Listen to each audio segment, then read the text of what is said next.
Yo guys, what is going on? Welcome back to the Celeste Any% tournament. This is the grand finals match happening between TGH and Msushi.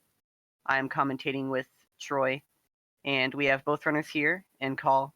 We'll be talking a little bit before we get started. This is going to be a best of 5. And yeah, so I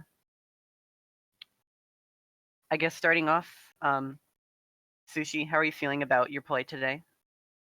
Oh, I'm telling you, I am ready for the Celeste of my life. I've haven't PB'd in quite a while. We're a bit of a PB drought. However, I'm feeling really good. I've had a lot of runs died to 5B, really grinded that out today and yesterday. I'm feeling confident going into this race. The night is young, the clocks are on fire, and I'm hoping for the stars to align. Yeah, I wanted to start with that because I had a feeling you were going to be a little confident about a PB. Hopefully you can pull something really good out. I And want more than a PB. yeah, because of course, going up against TGH. And how have you been doing recently with runs? How are you feeling? I've been doing okay. Mostly in the resets, in Mhm. preparation for today and also for Sunday. So I'm also feeling pretty confident. Uh, I've been fairly consistent with times, and it's but anything can happen in a race, so you never know, especially in best of five. Mhm. And yeah, that play style and kind of practice is really effective in this kind of setting, especially when it's a longer set. Just like focusing on consistency, maybe even playing slightly safe in race format. I know can be a thing that's scary to run against because you have to rely on like mistakes sometimes for you to be able to beat your opponent just because it's so high level, and sometimes it just never pulls through. But yeah, I guess that's all we have to talk about. This is yeah, if you guys are good to go, we can get started. But hopefully you both play really well. I'm expecting a bunch of sub 30s, hopefully. Yeah, it's Yeah, gonna good be luck. fun. It's gonna be fun regardless. Thank you guys for Cool, I'll see commentating you as guys. well, and good luck, Sushi. Have fun. You too, TGH. Should be really exciting.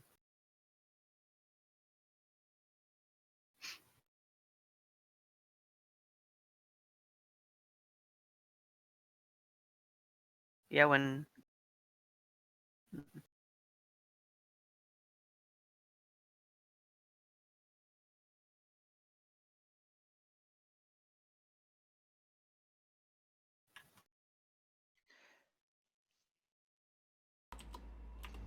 Okay, so how you feeling, Flavor? I'm Troy Athens, by the way. I know I didn't say anything when you introduced me earlier. yeah. So I I'm ready. I am actually sort of hoping that it goes to be a really long set. I wouldn't mind sitting through, 5 games of Celeste, as long as it may be. It's happened before. I've commentated a 2-hour set before of Celeste, so yeah, if this goes out really long, it would just make it a lot more exciting for me. Absolutely, yeah. So yeah, Always looking to get close, racer. It both of just these makes players it have been so practicing a so lot much more recently. incredible. Yeah, it just makes it so much more incredibly intense to have like faster runs like this. And closer ones. Both of these players can get sub 30 times, so it is certainly possible. The PBs of these players are close. TGH may have the world record, but it's still not that far out of reach for Masushi to get a game or two. Because he's been really close to improving it as of lately, actually. So we may see that here. I know he's putting a lot of his effort into these races, just practicing up for this one set. Yes, playing against the world record holder is certainly not discouraging Masushi at all. He is taking it as a challenge, Mm-hmm. effectively. He's done it before because he has played against TGH in tournament before, and like I remember, he was like really hyped about it. He was like, he put a lot of effort into it. Just wanted to try to get a PB or at least take one match just to like set a goal for himself. It's something he really wanted to do. Yeah, and So I know he has a lot of motive into this. yeah, a lot of runners do races against each other for fun all the time, but this Mm-hmm. is, of course, where it counts. We do have we do actually have a prize pool on the line, so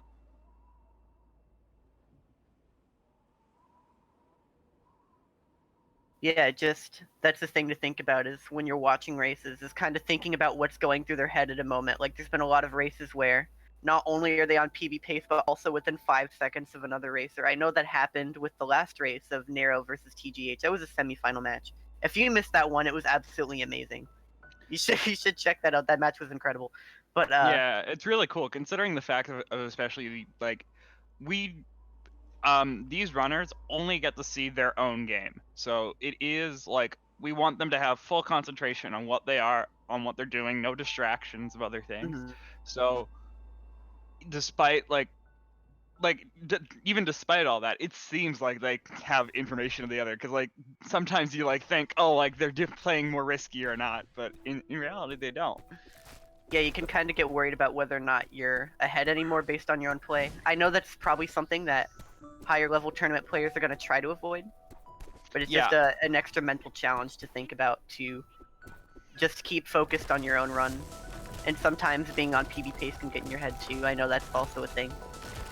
Right, so we have started. This is just the prologue. We don't have any sort of special abilities yet, just walking and jumping.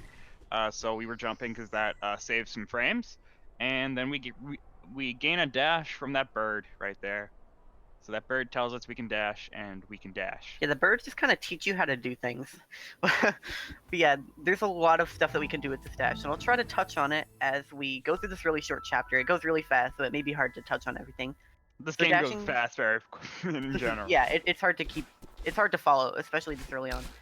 Yeah, so dashing gives you extra speed, and you can abuse the speed in a lot of different directions. Like you can see them dashing up walls and then wall jumping, which maintains that dash speed but continues it upwards, which gives them more height.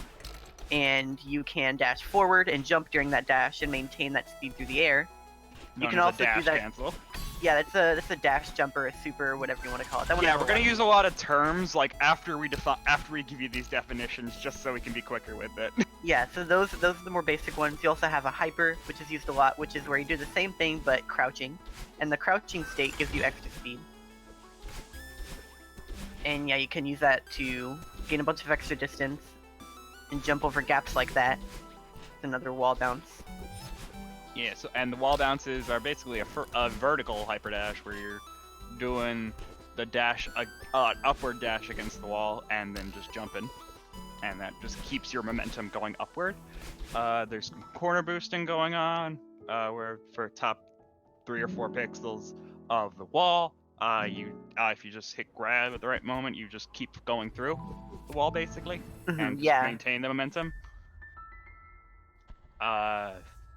You can extend hyperdash by basically delaying the jump by a few frames, and that allows you to have another dash once you're in the air. So we'll also add extended to a lot of our terms, which just means you're delaying the jump a bit so that you can get the dash back. So And wave dashes, which are kind of like hyper dashes, but you start them in the air, and that allows for that frame window for you to get that dash back. It exists a lot sooner on the ground because you started it in the air. yeah, so Anyway, getting not into green chapter 2, these are the main gimmick of the old site segment, or these dream blocks, and like a lot of things, something I was trying to remember to touch on is and a big important mechanic of this game is how many things refresh your dash and knowing how to abuse things that refresh your dash. These dream blocks, you dash through them and come out on the other side. If you go through a dream block into a wall, you die. So that's something important to take note of, and that's why that upwards dash that he did through there was a little risky, because it's like a really tight cut through to not hit the wall and still live. It's basically as long as your hitbox is still fully in the dream block that you can continue going and not die. Also, these battle line clones, which are mirroring all our movements from 3 seconds ago, Mhm. which don't really bother us because we're going way faster than 3 seconds. Yeah, it's just as long as you there. don't mess up movement. Because if you have to backtrack, then it becomes really annoying because you're having to deal with 5 other people that made the same movements that you just made. Okay, so a great thing that you're going to see right here is that there is no movement speed cap in this game at all. So using our knowledge of hyper dashes and wave dashes and extending all those to get the dash back in midair and all that, we can maintain the dash. Getting on that springboard is bad. That actually resets the movement speed.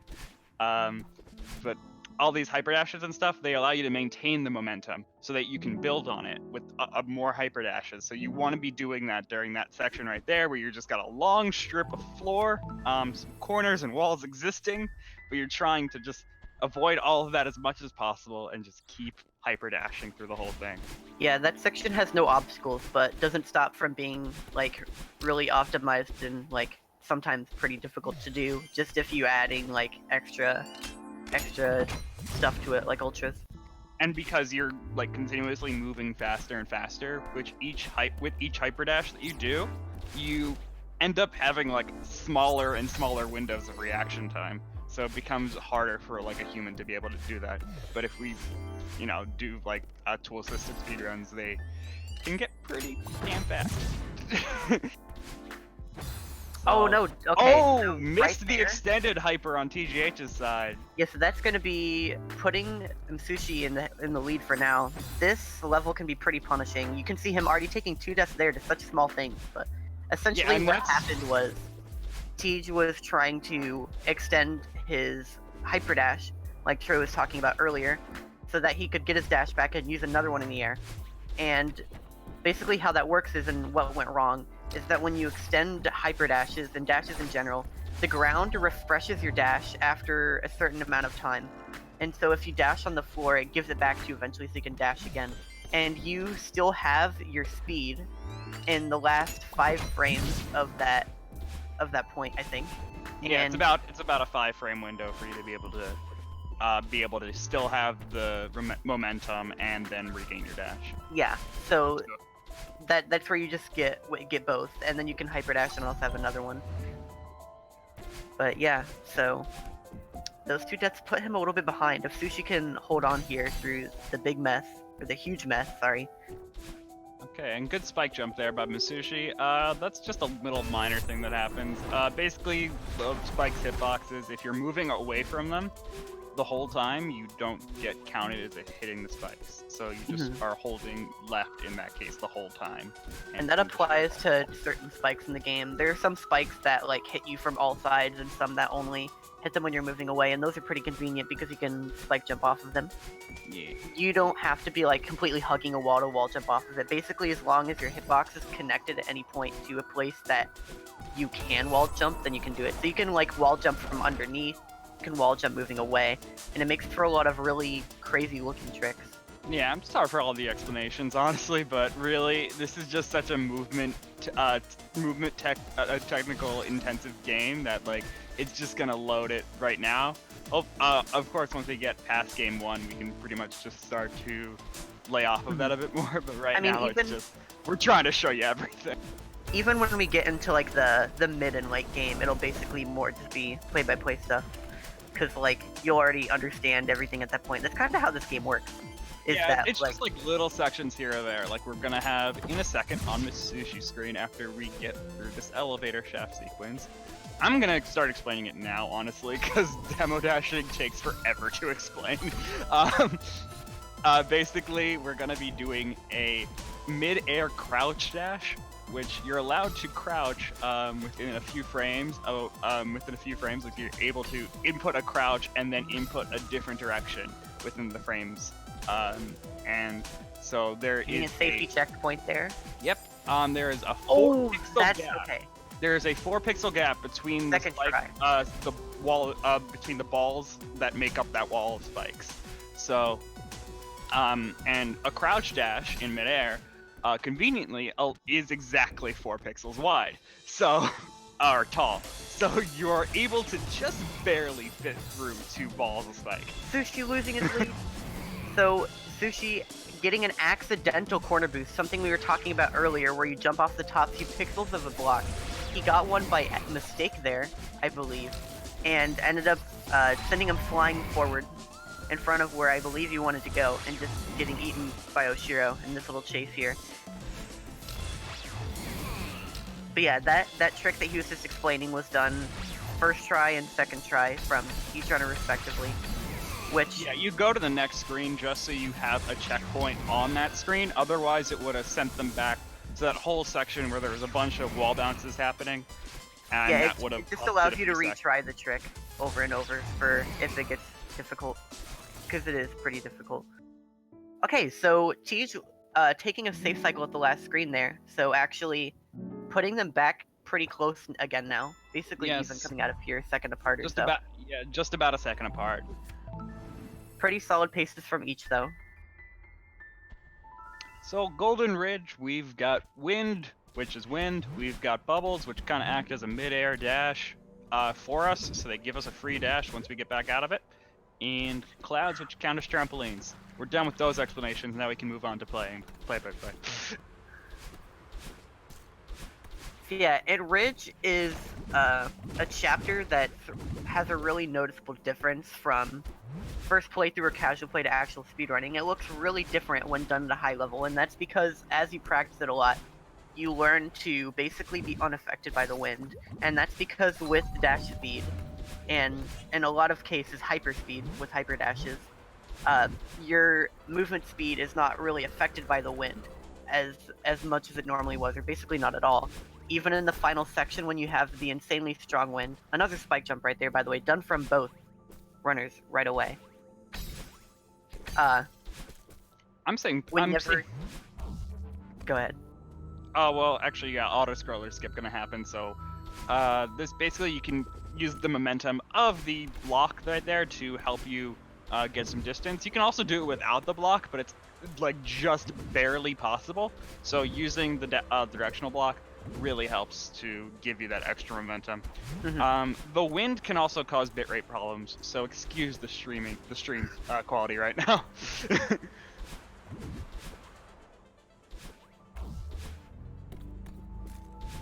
Ooh, missing a tiny bunny hop there. Msushi getting it. That's a really tight one. You have to hyper with like... You have to get like the shortest hyper ever. That way you can jump again off of the block. And that gives you your dash back, because touching the ground gives you your dash back. And then you can jump up and get to the next block earlier. Ooh, Sushi going for a nice strat there, going over the top.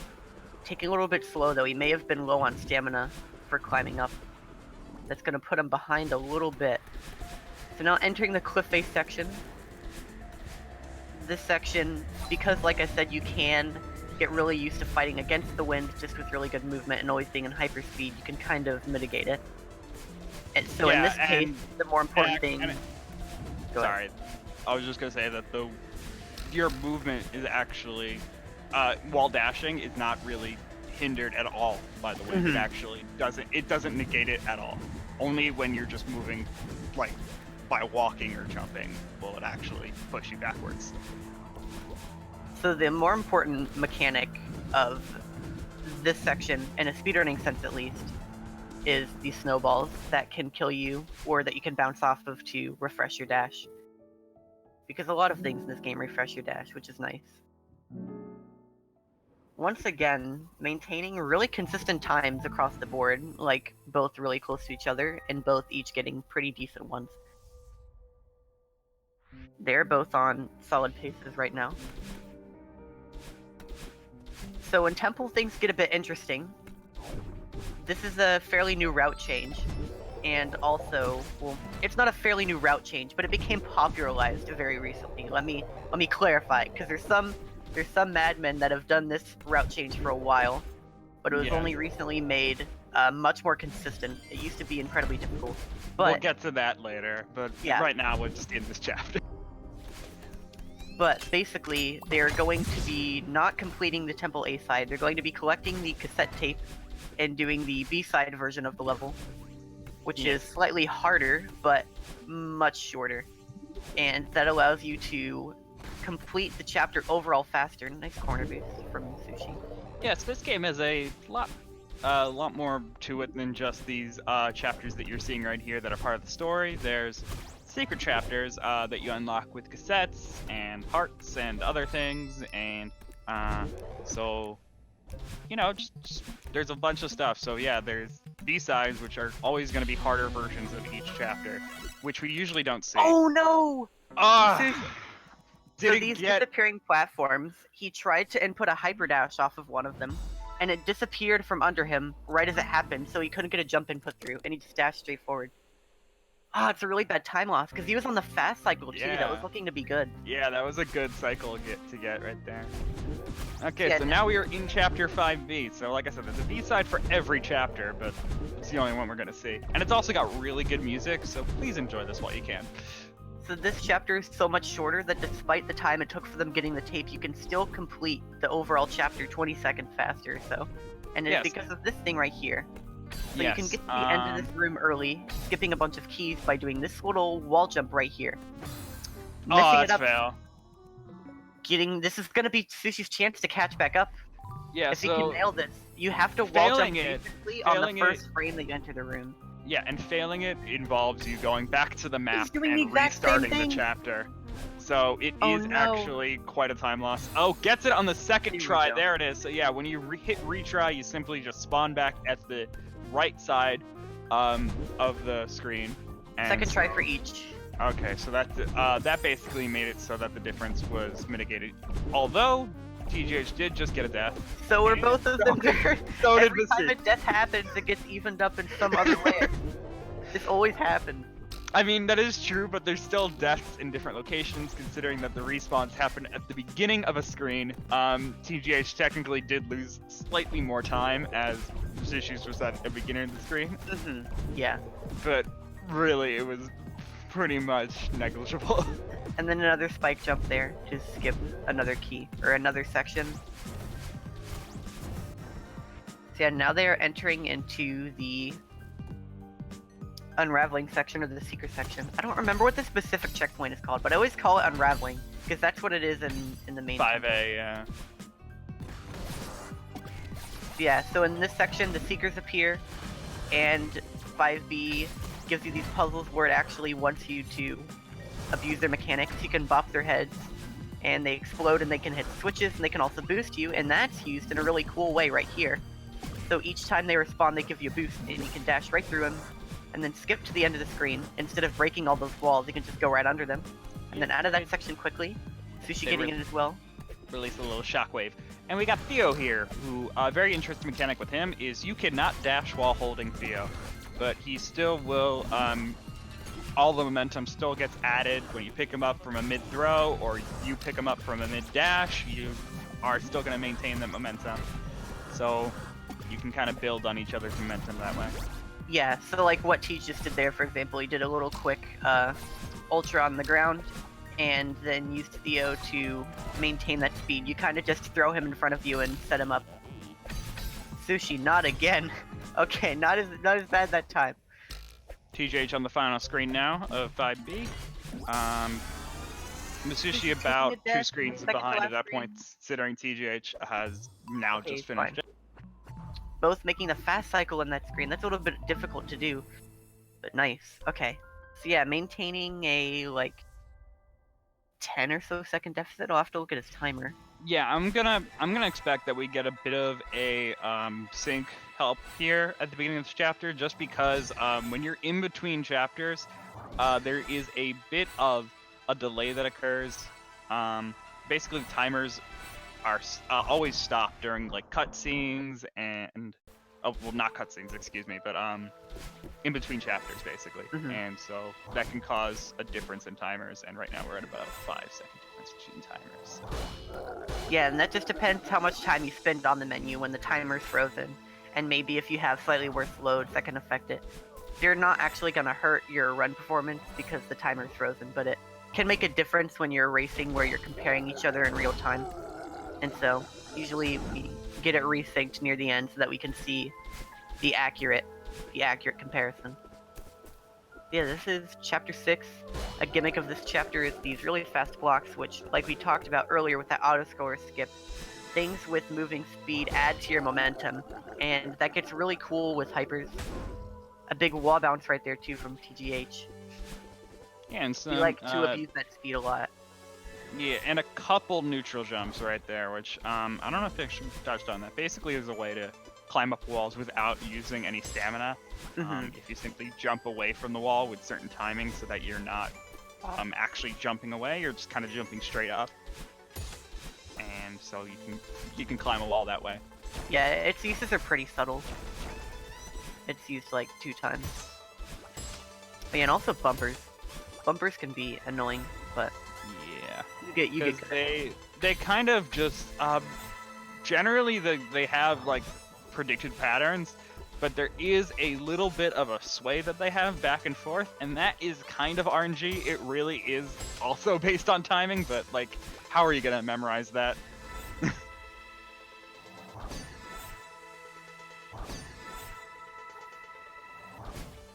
Yeah, both getting through fine so far. These feathers are cool. They allow you to move in 360 degrees. They're nice. So they're Yeah, and it actually makes better. it makes a difference for which controller you use. But... Yeah, this is the one spot where controller versus keyboard actually has a good like argument. Because on keyboard you just got arrow keys and you can't really do much, but other than the 8 directions. Whereas controllers got that stick. Yeah, so a little bit of background. Msushi plays this game on keyboard and always has. TGH plays on controller. And also always has. Mm-hmm. And with controller, obviously, you have an analog stick, which is good for feathers because 360-degree movement. And that actually matters because feathers have a slowdown mechanic to them, where if you move too sharply, more than like 13 degrees a frame, it's something like that. Don't quote me on it. You start to lose speed, and that affects feather movement a lot because there's a lot of screens, even some coming up in the battle line fight, where you go for like really specific feather cycles. Where you try to not run out of your feather time before you make it to the next spot. And on keyboard, because of that, because you only have arrow keys, you move more sharply more often because you only have cardinal direction. Right, and because of that, TJH has actually started to use the control stick more often. I think for a while he was still using a D-pad during that moment, during those moments.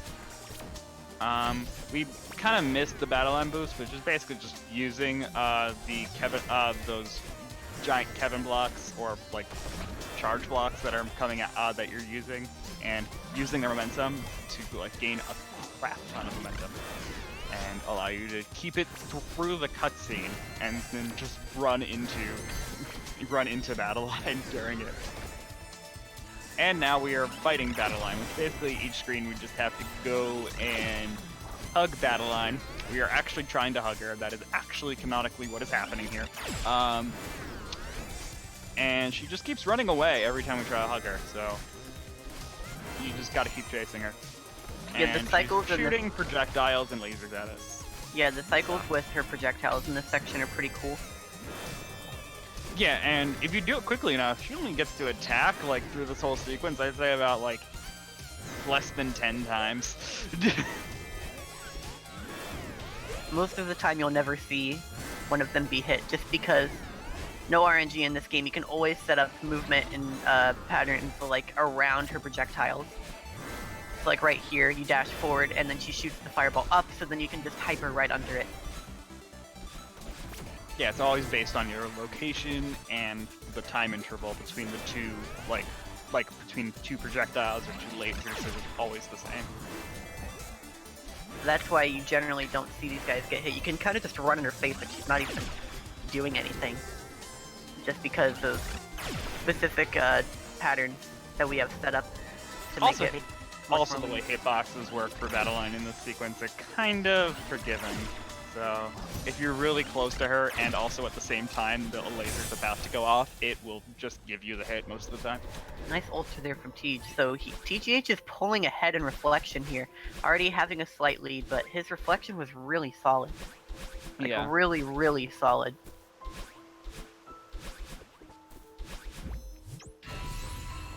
This is like... I'd say probably about a 10-second lead. Did I read that right? 5:38? Am I reading this right? That's so good. We'll see at the end of the chapter. Yeah, what the heck, man? Yeah. That's really solid. Even for him, yeah. That's really good time. Like, that's insane. Summit is one of it's probably at this point TGH's best chapter. So this is gonna be kind of hard for Msushi to get back to. But I am hoping for some good stuff here. This is what I was talking about, like earlier in the run. If you have a 20-second death like he does now, that's something. That's something. What I was gonna say. Death here, he's about to prove me right. Is you basically need to rely on mistakes at this point in the run just because at this level, like, TGH has the ability, and on many cases will, just play Summit, like, with not many flaws at all. If you get something like an 820, it's like you can't really save 20 seconds off that if you're a human. So, like, you have to rely on some kind of mistakes to catch up at this point in the run, especially against someone so good. Yeah, We'll and the see. IL for this chapter, individual level, best for this chapter is like somewhere around 820. So it's crazy to get times like that. An average time, I'd say, is like somewhere like for like an average speedrunner of this game, it's somewhere in like the 9-minute range. So it's like crazy. Yeah, sub 10 minutes even still is like a solid time to be able to get for Summit. Just because the chapter's so long, it's worth focusing on saving a lot of time there. Yeah, this chapter basically has like you have 2 dashes now, and it's kind of like giving you kind of like callbacks to the previous chapters. So there are sections devoted. So yeah, there are sections devoted to like each of like previous chapters mechanics. So here we got the dream blocks back from chapter 2. And dream blocks have a little bit cooler tech to them now that we have 2 dashes, because you can do a hyper dash out of dream blocks. You can't extend them because there's generally no ground below you, but because you have a second dash, you still have aerial options afterwards. So in a lot of these cases, like in the next screen that TG is about to enter, you can hyper out of a dream block, then dash into it. Hyper, dash back in, hyper. That's a really cool sequence right there. And it's not easy either, but... Yeah, hypers have a even smaller window for you to jump out, for you to do out of a dream block than you would to just jump out of a dream block, which is what most people can do. Mm-hmm. I have yet to get a hyper out of a dream block, to be honest. It's a risky like thing to try and learn, but it feels really cool when you can pull them off. Not like massive time savers. Sushi proving me right, taking a death there.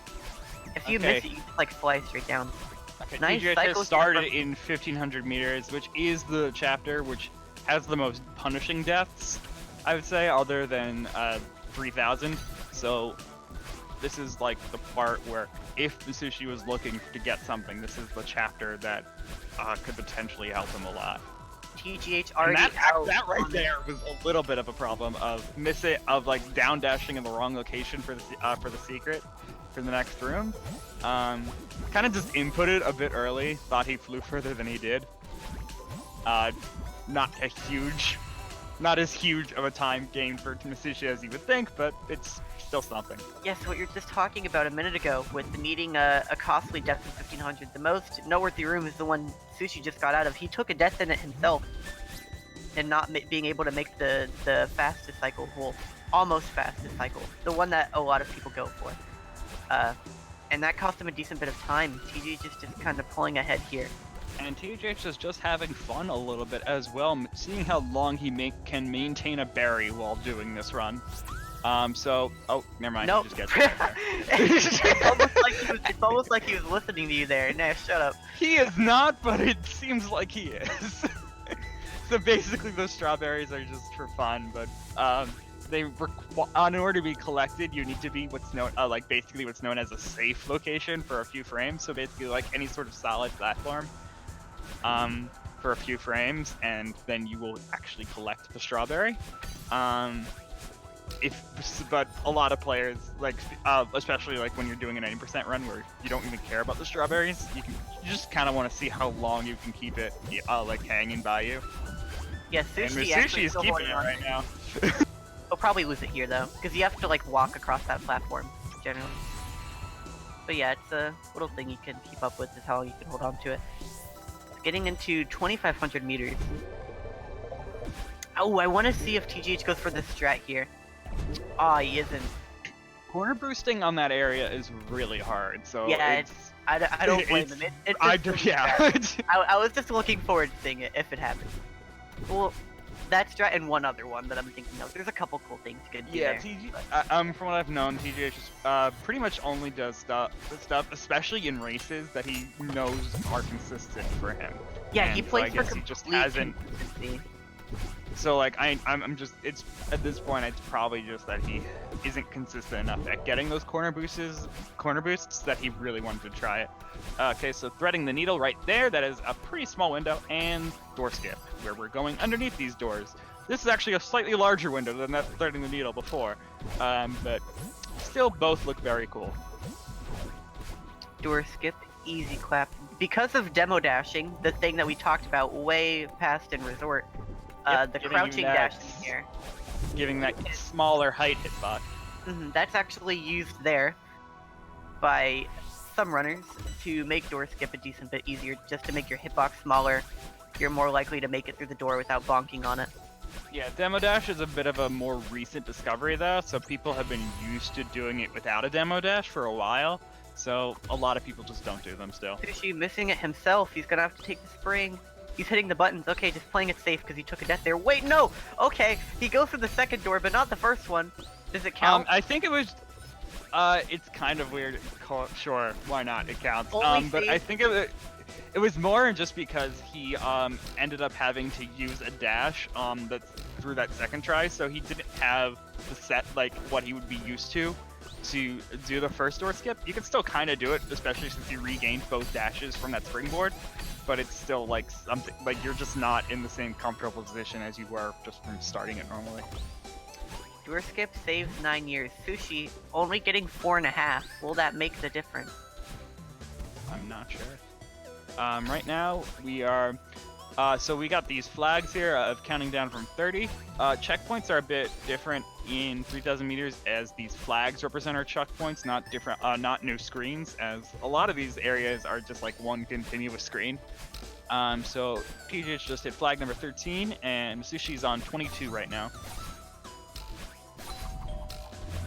And once again, the wind is reintroduced from Chapter 4, actually, but in this case, unique to itself still, because rather than left and right, it's up and down, which affects your gravity, which actually does make a difference for movement here.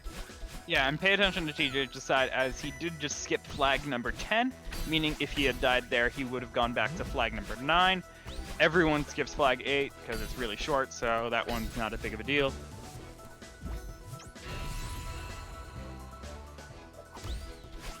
So TGH on solid sub 30 pace here. He's got about 1 minute left, or slightly less than a minute left to go. He's got the final 5 flags on the last screen.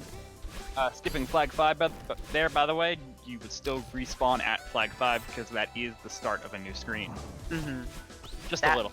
That's a kind of unique flag, and then it doesn't actually matter if you touch it or not because the game needs somewhere to respawn you anyway.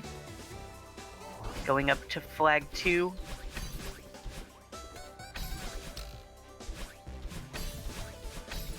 Basically the final stretch here. He's on really solid pace. This is a really consistent time compared to his PB. He's getting 27:19. Or 29:19. 27. 27 What fog jam. world are you living in?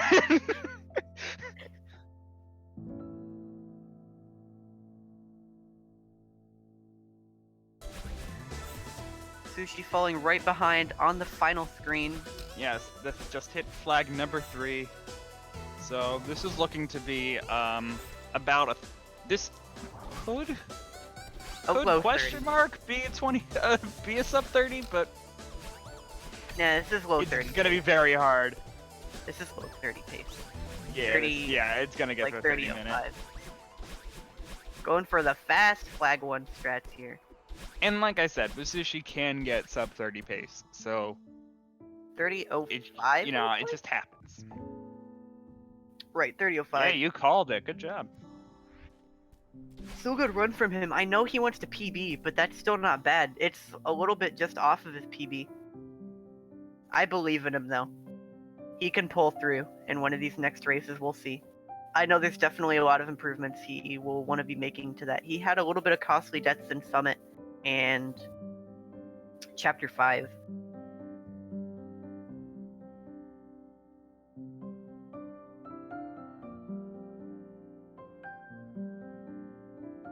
So, Somewhat yes. low death counts from each of them as well.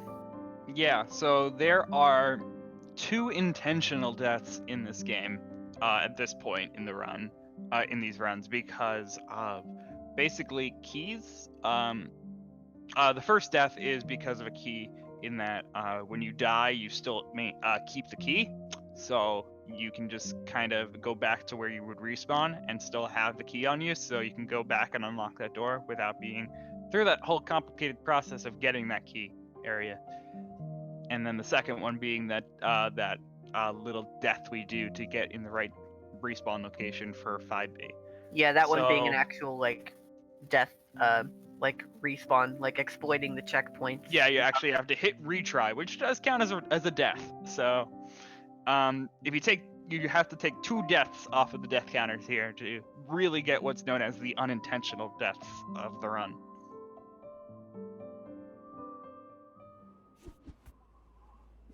So, runners getting a 2-minute break, I can understand why. I'm seeing a lot of love for this game in chat, and that is good to hear, because aside from what you're seeing here, as we said, there is the other chapters that you're other sides to chapters that you're not seeing, and also a really good story that you're not seeing because we're skipping all the cutscenes. So it's good. There's a reason why it's so popular on the speedrunning community right now.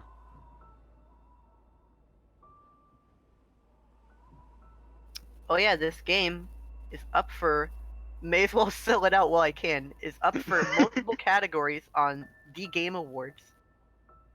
If you really like this game and want to vote for Yeah, it. it is, including I believe Game of the Year, actually.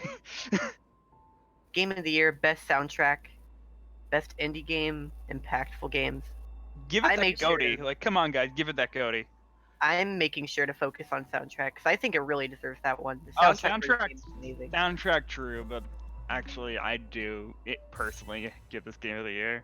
I know, based on the other things in the category, it was my favorite out of those. And yes, it is a really good story, good enough that people thought it was a good story to have as a eligible game for games for impact category. By the way, these file names are just kind of cheat prevention methods, as they are randomly generated, just a randomly generated string of characters and numbers, just so we know for sure that they are not showing us a pre-recorded stream or something. Mm-hmm. So yes, this is absolutely happening live. Just to main integrity for the matches. We would not expect runners to do it, but it kind of needs to be there just in Safety case. precautions. Better safe than sorry, in any case.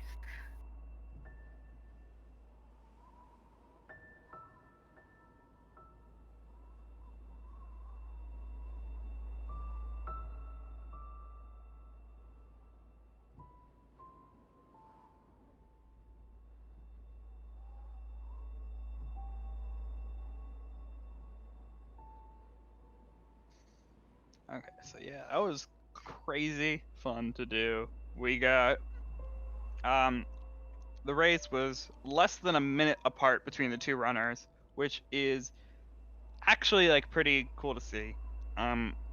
This, considering how short this game is, a minute is great of a difference. Less than a minute difference is great, and that is really where it counts, having that.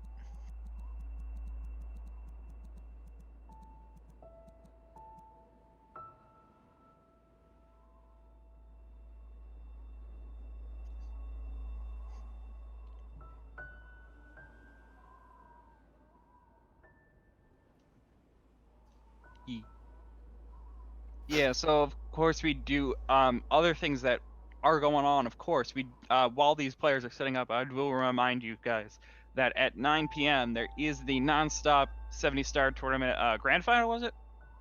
I believe. At yeah, yeah. So yeah, grand final at 70-star non-stop at 9 p.m. and that will be on Speedrun SM64.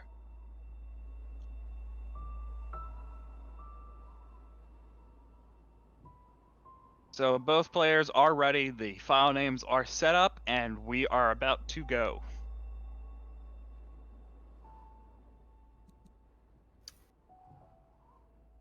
So something I like to do, just focusing on multiple game sets, is trying to like understand what runners are thinking. I touched on it a little bit before, but generally something I think about is how, at least in my case, all the time, I always want to be focusing on something to improve on, which is generally what I messed up in the last race. So I like to look out for times that runners like got a really bad deficit to the other runner in a previous race, and then generally I notice that and then see them have it done a lot better there. So like for example, Sushi probably going to be focusing on Summit, right, and maybe getting better 5B. I know both of them missed the drop. Hopefully they can get that first try. It wouldn't surprise me if they did, because that was the big deficit for each of them to have. Yeah. So I believe that is actually officially called the demo drop as well. Yeah, both Demo Dash and Demo Drop are named after Demo Jameson, who discovered those tricks. The drop in 5B is actually, I guess I'm gonna be technical and say it's Bub's drop, because the tech itself was discovered by Babai. Demo put it in that application and kind of like found it used there. Got it. It doesn't really have like a super great on name, but a lot of people are calling it Bub's drop. Just to be Whichever. Yeah. I just knew of Demo Drop, especially because of the alliteration involved there. So anyway, we've got both players on roughly the same screen right now. Like less than a second apart right now. Not gonna impact anything other than just what you see on the screen. just spreading. Oh, and not regaining the dash there on TJH's side, so actually did fall a bit more behind. Just spreading the great word of Babai. Oh, he's a good runner. I'm totally okay with you doing that. These aren't the only speedrunners for this game. There's a lot of really good people that play this game. Absolutely. I don't know who else may you be talking about. I have no idea. The ultimate sync selecting the next chapter. Their in-game timers may be a little bit off. Actually, no, I was wrong. It's hard to they tell. finished at Probably the by a same few time. tenths of a second, honestly. But like with the timers moving at the speed that they do, it's kind of hard to tell. Oof. I love it when we see this. I'm glad we finally got it. We didn't get much of it last race, but it's cool to see. This is always There was a few things happening in chapter 1 again, but yeah, earlier in the chapters it certainly happens more often where you get a lot of sync going on. But I mean, in chapter 1, it's a freebie. It's guaranteed for at least a little bit that they're gonna be in sync. Yeah, because like all these essentially like all you're doing in this game is trying to get optimal screen after optimal screen, and in chapter 1 that's pretty much easy because you're practicing that. It's the shortest chapter in the game, so you can constantly practice that and just get it down perfect pretty much. Yeah, it's actually a really good mentality to focus on this game as one screen at a time, and you can always like separate it into that, and it just makes it easier to do such like difficult things like mentally. What's getting that nice ultra strat there? Both players on the last screen of the battle line chase, collecting the keys here, which is really the only section where we could ever get tripped up by battle lines unless we really mess up on move. Yeah, having coins in the battle line section be really annoying, because like I said, if you miss one, you have to backtrack, and backtracking is terrible when there's someone following you. Yeah, and so TGH has gained a lead at this point, simply because I'm not exactly sure. I think there was. It was a slight movement error. There was. I don't think there was a death, but there have not been any deaths yet. It was a slight movement error. Yeah, good awake from them so far. Yeah, welcome to earlier chapters where deaths really don't happen as much. So it's really just based on losing your momentum in certain places or not regaining your dash in certain places that really actually lose you those fractions of seconds.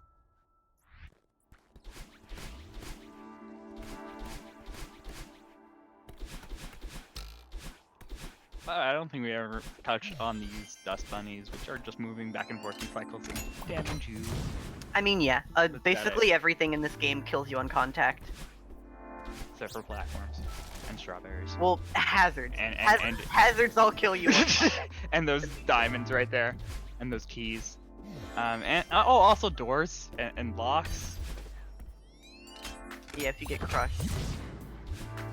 No, I'm saying they don't. I mean, I mean, doors can kill you if you get crushed. By a door. Yeah, happens in when temples does it- sometimes. Those aren't doors. Those are gates. It's pretty much the same thing if you think about it. Sure. Okay. Or these locks right here. These coins that are here. They don't hurt you either. Or these springboards. I'll stop memeing. Yeah, the cool things in this game are the ones that give you your dash back, like when you bounce off things, or when you go into screen transition, or when you touch the ground. It's cool when that happens, because then you can dash more. And dashing is fun and also fast. Yes, it is. Especially downward diagonal dashing. And crouch dashing. Yeah, that's pretty fast. All those things help you maintain your momentum. Basically, any time that you would dash, where you're also inputting crouch. Keep the momentum. So demo dashes also maintain momentum. Even though it's a sideways dash. Yeah, just because the speed comes from a crouching hitbox itself, and that gives you crouching hitbox. Both going smoothly from them so far. I think Tej may be having like a 1 or 2 second better resort. I believe he was slightly ahead entering.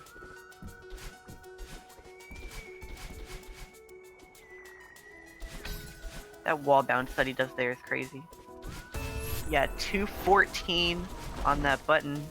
Sushi basically getting the same, 215. Yeah, I was right. They're really close, especially on like resort itself. We haven't really seen anything punishing so far. Still no deaths at all, I believe, for the whole run, right? I think so. I think so.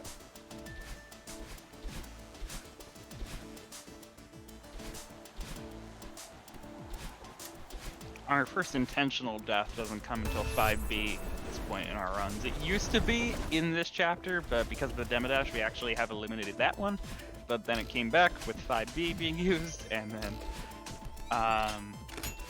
yeah, the demo dash to the wall skips grabbing a key that you. It also at one point used to be 3 intentional deaths, because there's a intentional death used in 5A if you complete the chapter. But we skipped that because we go to 5B, and so now we're back down to 2. It's a bunch of stuff. Right now, we're at 2.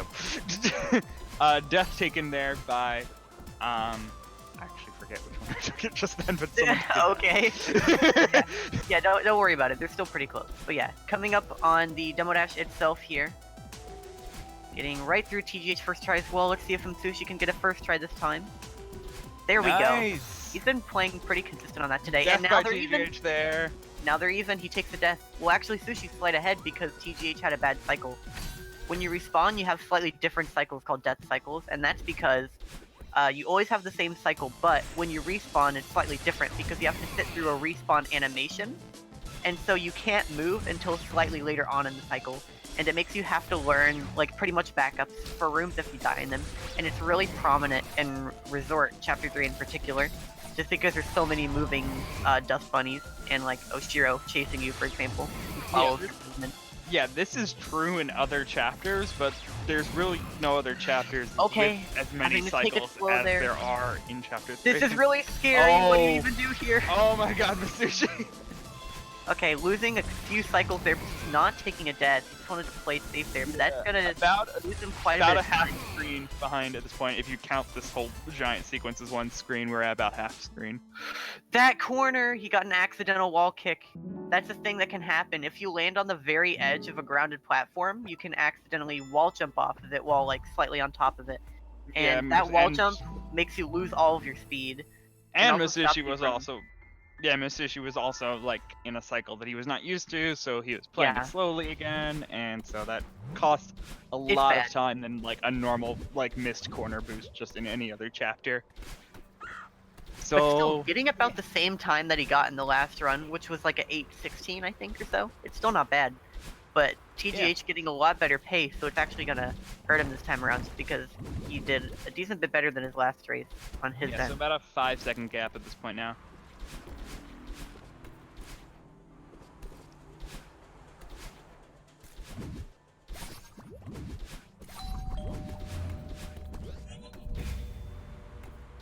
This game is it's so many just trick after trick and missing. If you miss hyper dashes or anything, like, you are losing time. And especially when you got two runners who are this close in skill, you do not want to lose even those fractions of seconds. The ability to react to mistakes and back them up is actually so much better than you would ever think it is in this game. Even on like PB attempt runs, especially in races, but like it's such an important also because like especially because like the world like the times on the leaderboards are seconds apart, so like are like 10-20 seconds apart from each other. So if you mess up and lose a few fractions of a second, you can keep going. So it's not like as huge of a problem if you're just going for a PB. But here, because you don't know the information of the other runner, you kind of just get tripped up on those fractions of seconds sometimes. TGH missing that bunny hop again, losing a little bit of time, not quite enough for him to catch up, but everything counts. Yeah. This screen is an auto-scroller in some ways, as we do have to wait for that directional block to get in the right location for us to move on, so there's some time for us to do some crouching and dancing. It can be skipped, but it's not humanly viable. But yeah, it's not really worth talking about anyway, so don't mind me. No one goes for it. Literally no one. Yeah, it's stupid. I don't even think I've seen anyone attempt it before. Although I think someone has, yeah, like a few have. Once again, so much speed here. That's a really nice cycle that he goes for. And you can just jump straight to the third spring. Like you can see, the wind pushing on you so hard. Like I said, it's really different from casual. You're just flying through these screens. Look how fast he's going, even though you're pushing against the wind so hard. And also, a good thing to note is momentum is maintained through screen transitions as well. So any sort of hypers that you were doing in the previous screen will still carry on through the next screen. Yeah, even and though that's like a lot. some people don't think that would happen, but it actually does. It's just a screen transition. It doesn't. It doesn't reset your speed. You still have it when you enter the new one. Another strong skill in this game is being able to always know, or at least to remember at all times, basically what screen you'll be going into next. That way you don't have to like react every time you enter something new, which is going to make it more likely that you die, but also because there's a lot of strats in this game that you do by setting up speed from a previous screen. Because screen transitions give you your dash back, like a lot of things, and so that can be used in many cases to give you faster strats for the next one, as long as you always know what's coming next. Which just so you takes can like time fly into the next screen and still be in midair, but because you did a screen transition, you did get your dash back, even though you're still in midair. And so you can be flying and then have your dash back still, and so you can do, some freedom there with your movement. And kind of a thing happening here is that yeet! And so basically using that momentum of that directional block. I don't know if you even touched on it. See if we get a double. No. Not a double eat. So you actually do also have to get a corner boost during that. And yes, we did actually call it that. That is not us just making up a name on the spot. The community actually decided to call it that. I don't know. I didn't agree to this. It's a good meme. Well, pretty good. Yeah, I guess if there's a bunch of teenagers who run this game or something, which there are. So yeah. Makes sense. Damn Gen Zs. Kidding, you guys are fine.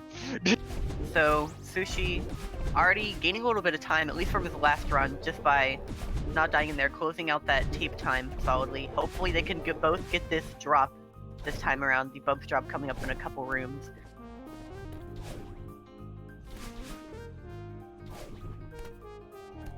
So back to 5B, back with the jam. See if you can get this early wall jump. No.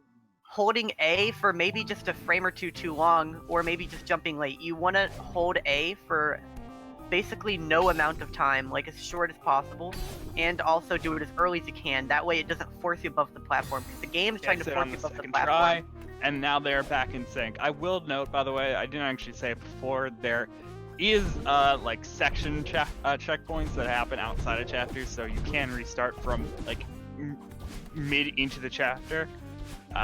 So dying there, you just start at the beginning of a section, which is like a couple screens before that actual part happens. So it's not as costly as I originally said it was.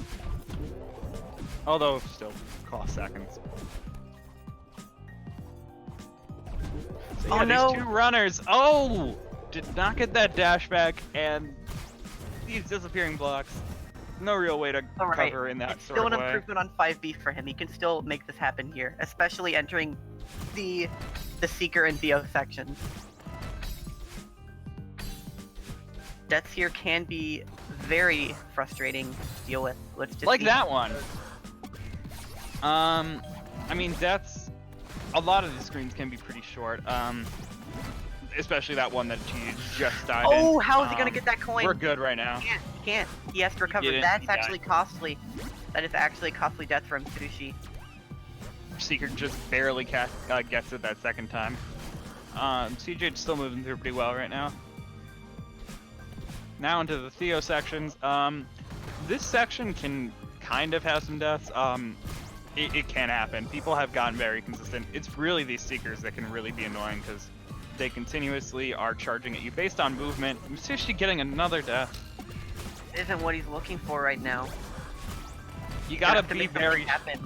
Yeah, there's gotta be a constant mentality that goes through these players' minds right now of keeping it calm, keeping yourself calm so that you don't really get any sort of tilted, so that you end up just losing your concentration because you want to Wow. keep it completely. Really here. great Seeker Gauntlet screen from Death for the beginning of TGH. Yeah, there. and TJ's taking a death. He's on a slower cycle now. This helps a little bit for him. He's just like a room or two behind now.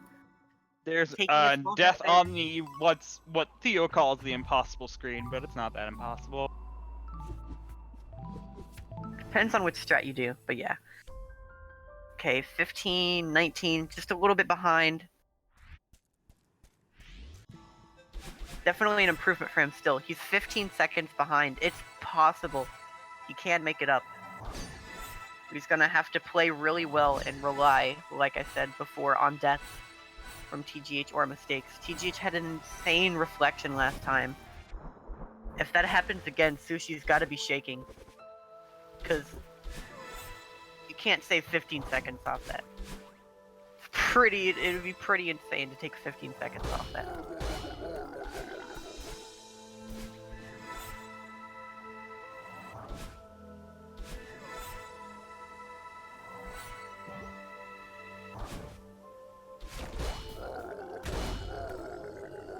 Both going very smoothly for them so far.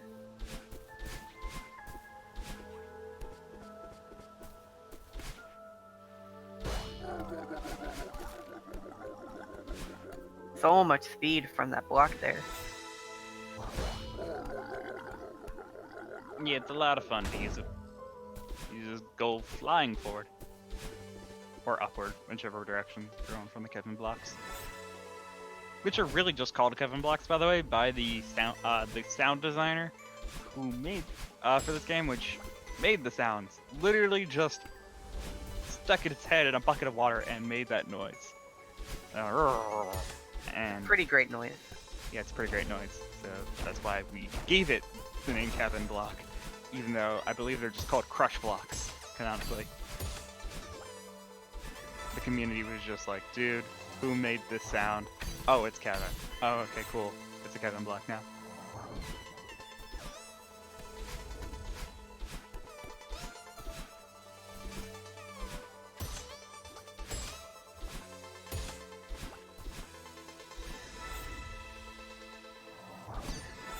There's a video online of Kevin recording that sound as well.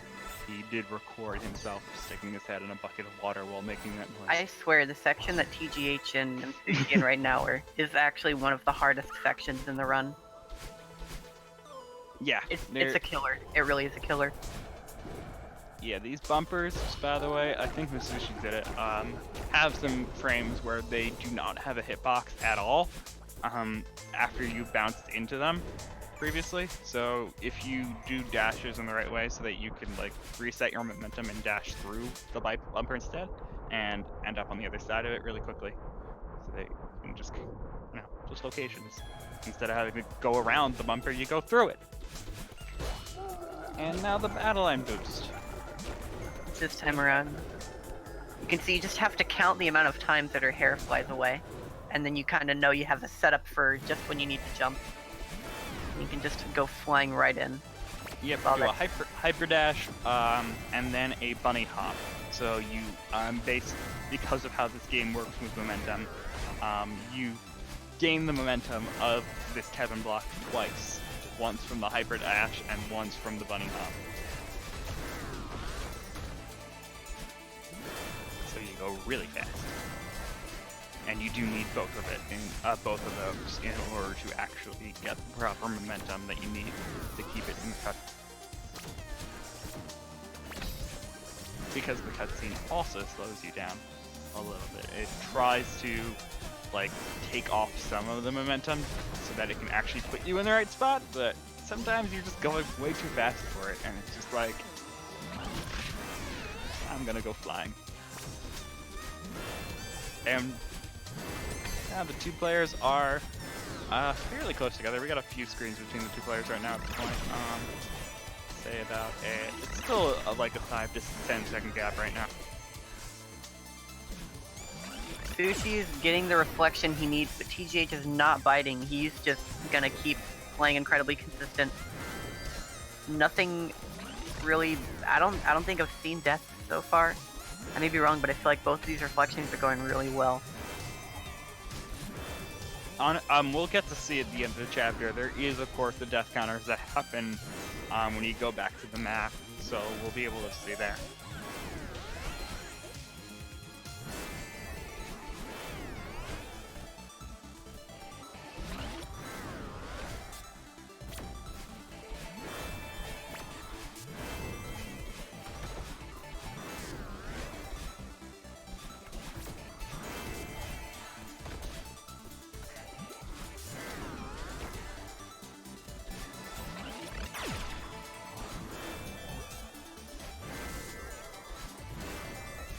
Okay, the player's still moving through here. These hypers and reverse extended hypers that are going on. By the way, we didn't actually touch on reverses, but basically you just can dash and then still influence which way you fly after the dash cancel that you do for the hyper dashes. So you can kind of just go in the other direction. Even if you input left, you can still fly right from it. That's a reverse. And now, TGH has gone through the battle line sequence, has 2 dashes back, and Msushi is on that final sequence before getting 2 dashes. So, what is essentially a screen apart, but these are 2 longer screens, so it's kind of hard to really. It's kind of like deceiving to call it a screen apart at this point. Even though both reflection from them were really solid, TGH is just saving still 4 more seconds off of Msushi here. And gets that, so finishing Chapter 6 with a total time of 20:43, and Msushi getting a 21, like, 05, is that 6? 21:06. So we are, what was that, like 20 seconds apart right now? Yeah. So we'll see what happens. It is absolutely still possible. And another thing to note and look out for, if you care, is Msushi is absolutely on PB. Oof. That's a really rough death from TGH. That was halfway through that screen. It's definitely a couple seconds. Yeah, Sushi is absolutely on PB pace right now. With the really solid by the way, a respawn animation is about 1.5 seconds on its own. So, you add that to the amount of time that you spent on that screen before the death, and that about is what the time loss is. So, like I said, the further into a screen you die, the more impactful it is. TGH deciding to go for that, okay, that's weird. I figured that's not a thing that he would opt to do in races because that's a hard strat. I saw Sushi doing it as well. Are Yeah. people doing this consistent now? Why is this happening? I don't know. Either way, I second would try. just say, yeah, at a higher level, TJH has said that 500 meters is actually what he considers the hardest section of the game at this point. I mean, if you do that, yeah, it makes sense. It just surprises me a little bit that they both like feel comfortable doing that in this setting, especially Sushi being on PB pace.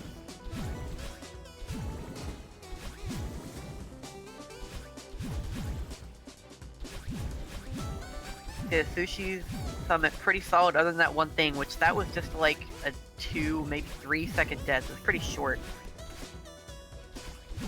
The rest has been going solid for both.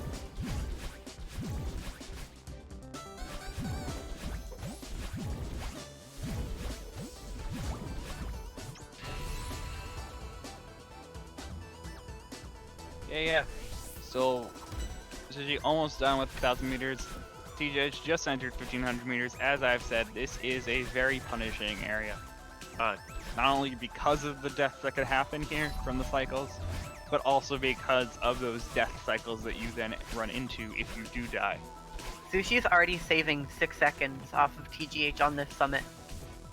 He's pulling back a little bit here. Once again, he needs more mistakes to occur to have a chance. He's a little bit far back. He could still make it. Yeah, he's good. TJH has made it through the sections that really can cause good time losses on 1,500 meters. Yeah, it should be solid for him finishing this up. Sushi barely making that cycle.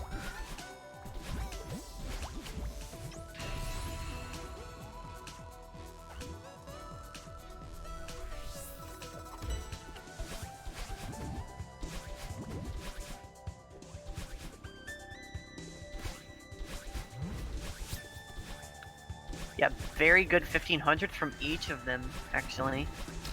And now going into 2000, pretty close still. Yeah, into the only snowball room in the entire chapter. And out of it really quick into this little auto-scroller skip using that extended hyper dash. Into dashes that just barely get you to that other directional block into a wall bounce. On that little like a little bit of jutting out of the wall. That allows you to get up there. And another wall bounce at the end there for a slight auto-scroller skip. Oh, Sushi actually still has the berry. Never mind. Commentator's curse. He kept it a little bit past where he did last time. Do you really want to call collecting a buried commentator's curse right now? I mean, it's same concept. Sure. It happens to me too often. I just know the feeling. Yeah, TGH getting that demo dash there, again to 2,000 meters.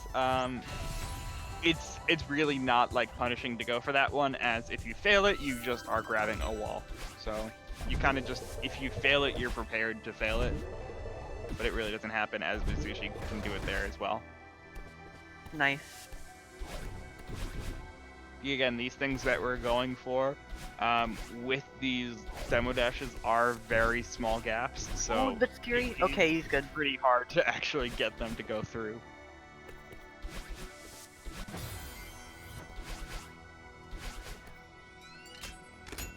A little weird how the only mistakes I've noticed on this summit so far for each of them was from the beginning sections. The most costly time loss being on 0 meters, the very first section, and then a death from each of them on 500.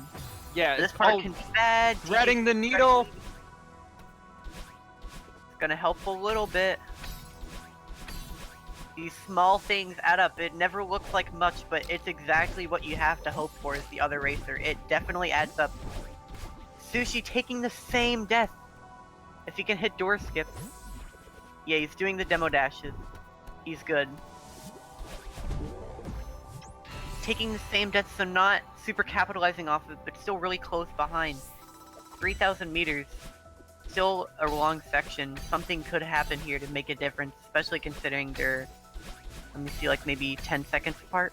I did note when TGH entered, so yeah, it's a bit more than 10 seconds. It's actually about, that was 15 exactly, pretty much. Alright. Yeah. Oh, death on flag number 26. The flag is right there, though, so not a huge loss, but still that 1.5 second from the animation. Yeah, it was a little bit more time lost there, too. Death at flag number 20. Another one! And that was mid flag 26, actually, but did Yeah, not no, hit the seriously, checkpoint just of the flag flag- 20.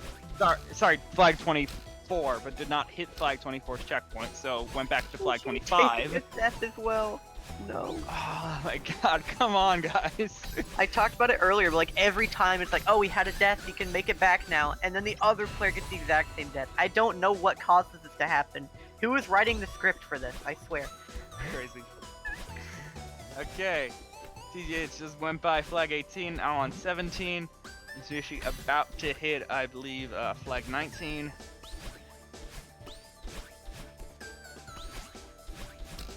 (14) on TGH's side.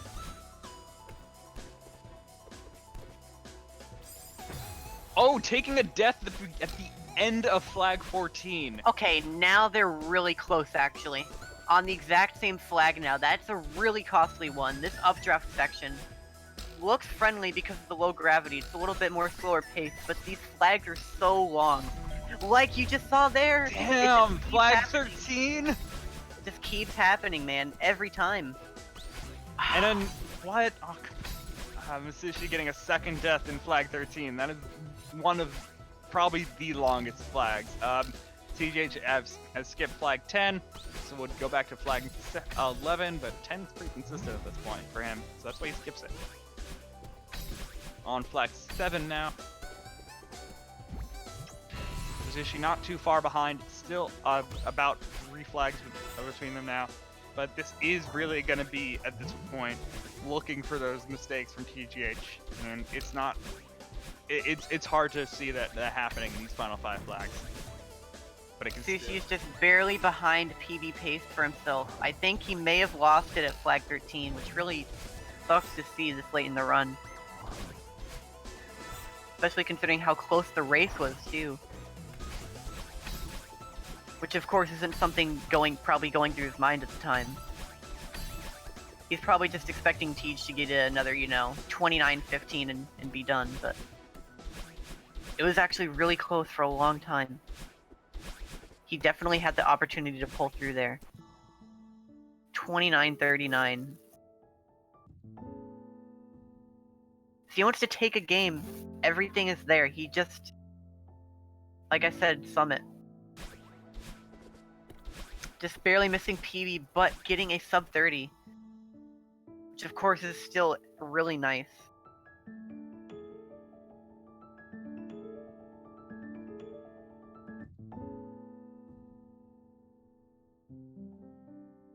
And that time we got so much closer. We got... last time was less than a minute, but this time we have ended up... I can't do math this quickly. 17 seconds apart. So, that is insane, and, Sushi has told us in our little Discord chat here that he was actually on pace for a 29:38 when he entered 3,000 meters. Yeah, flag 13 was really rough. Those deaths cost so much just because of the really slow pace. And Msushi actually ended up getting a faster time of Chapter 7 than TGH. They're still like just talking about how close that race was. Yeah, like everything he needed was there. He had the potential to win that, but just barely came short of capitalizing off of TGH's costly deaths. If he can find that opportunity again, Msushi I know can get as low as maybe 29:30s or lower, depending on how good of a run he has. We just have to see. Hope he gets hype enough to actually pull through. Yeah, so Msushi did end up getting an 850 for Chapter 7 on its own, and TGH got an 855. So there is that these things happen.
Yeah.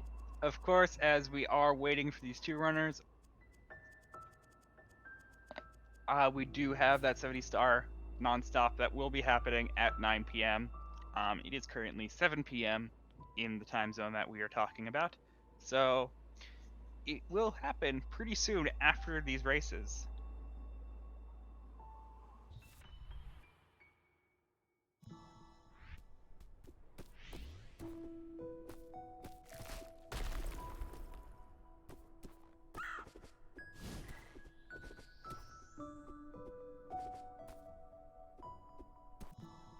Okay, so now we have started up the race of number 3 of this best of 5. This is match point for TGH. But as seen, Msushi still has that possibility of taking a run. We saw it in that last game of taking a race. We saw it in that last game, so it definitely can happen.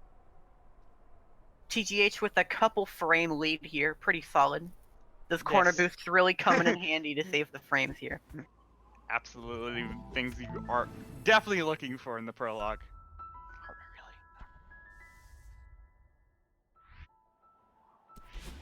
really? It's a 43-second chapter. Not even called a chapter, it's called the prologue. 42 seconds, if you're a god. Actually, both of them got 41s. Not including the cutscene. Well, yeah, not including the cutscene. Then it's free. That couple frame lead coming in handy here. As we do have some sync going on. It's effectively sync, but the frames going on you can barely tell. But like we said, it's pretty much free to have syncs in Chapter 1 because it just happens. Wait for the Oh, that's a bad death. He wall bounced really low. That's not a mistake I've seen from him. But it's costly for sure. Yeah, watch the race be like a final 2-frame difference. It's like, oh man, if only I had a better prologue. Well, you can add that up to so many other factors right now. Yeah. So I wouldn't really call that a bad you wouldn't put that on you wouldn't blame the prologue for that. That's what makes it funny to me. I always joke about that. It's like, oh man, not like all the deaths. If only it had a better prologue, you know. Yeah, Msushi. What am I saying? Msushi, the 1 second lead. Chapter 2.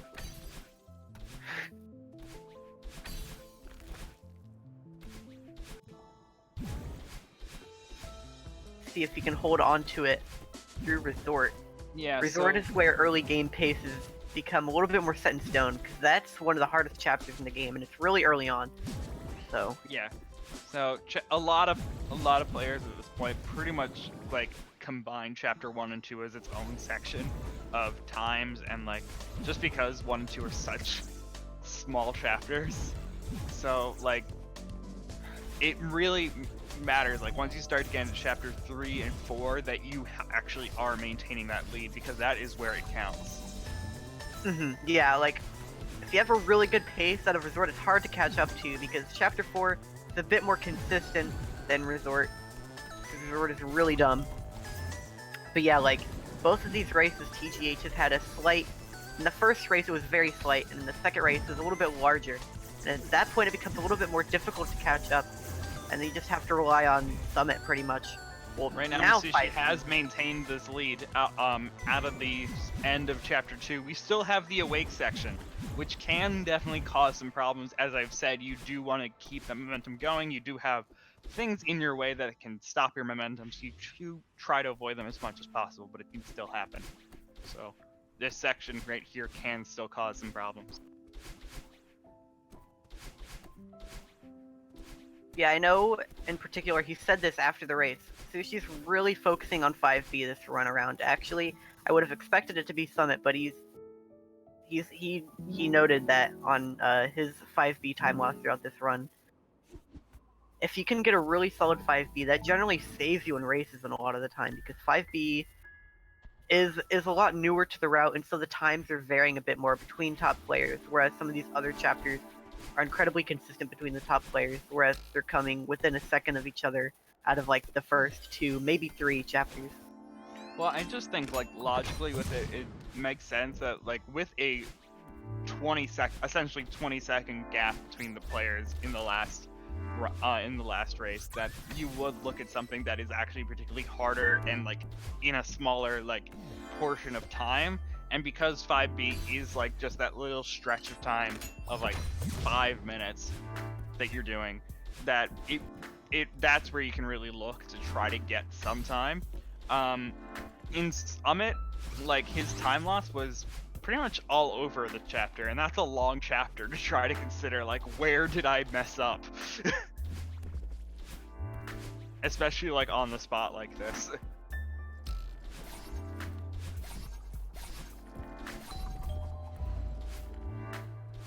Although Flag 13 is probably in his mind right now, because that was 2 deaths that happened in Summit.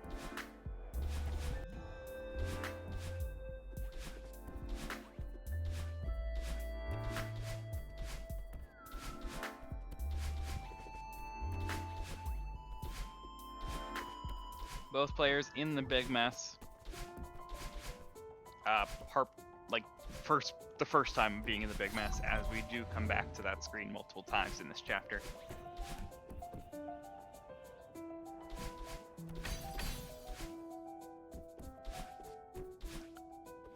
Less than a screen apart at this point between the 2 players. Really like, oh, TGH missing the bubble to like hit to clean up the boxes, but Msushi is like losing a lot of momentum, getting tripped up in walls and corners, so not maintaining as much of a lead, but still has it right now.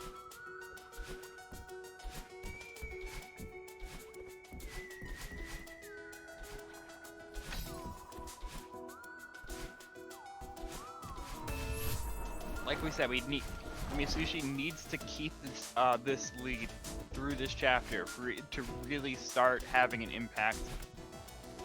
This is like the point where if you have the lead,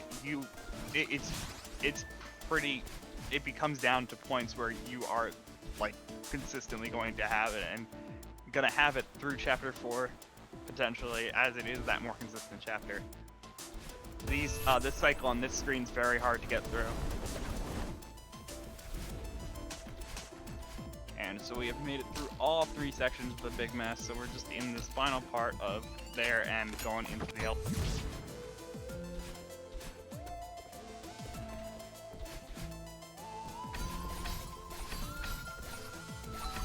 Celeste, and I believe we saw Demo Dash first try on the skip from each player. Let's hope that Yes, it doesn't we did. kill either of their runs right here. Let's see if They one of can- them even goes for checkpointless. Oh, that's scary for races. Yeah, I don't know. I don't doubt. know.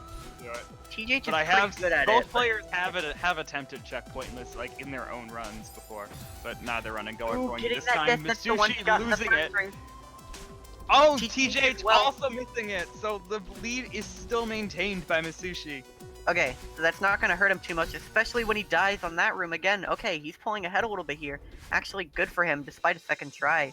There's only a couple second time loss, and it's helping him. Well, he's still being able to pull ahead. So as said, that is exactly the right amount of pixels that you need to fit through that wall gap. So you, what the speedrunning community will call pixel perfect entirely rings true for that section right there.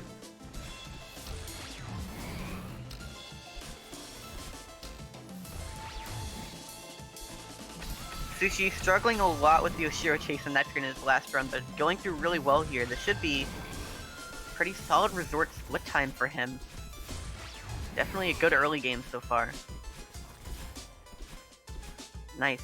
809. That is good. Anything sub 810s, like, that's where his time starts to get really good. That is great for him.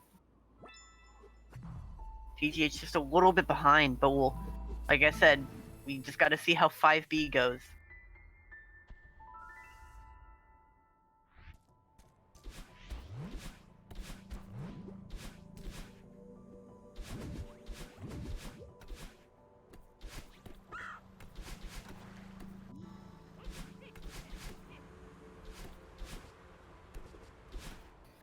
Sushi barely living there.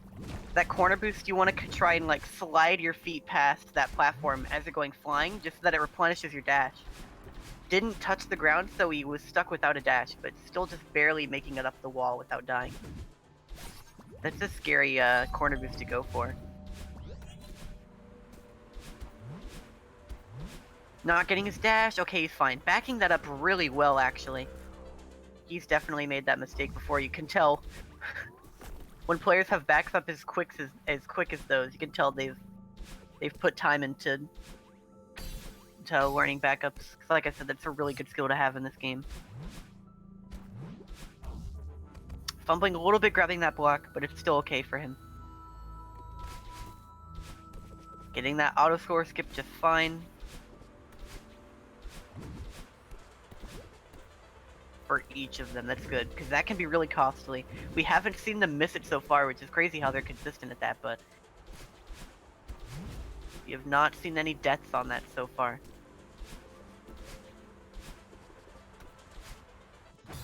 That's a really bad one. Now TGH is slightly ahead. That's at the very end of the screen. Man, that's unfortunate. Okay, TGH just completely pulled ahead with one mess up there. That's a very costly death.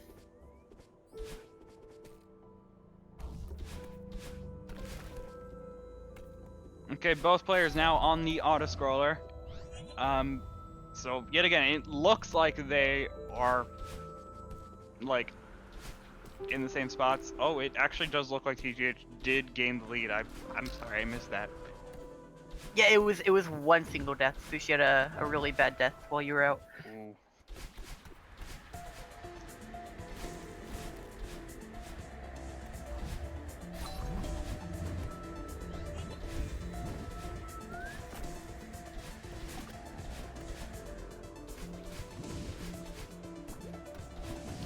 Oh, Sushi messing up a little bit on that ultra strat there. Oh, we're not on the summit. What the hell am I saying?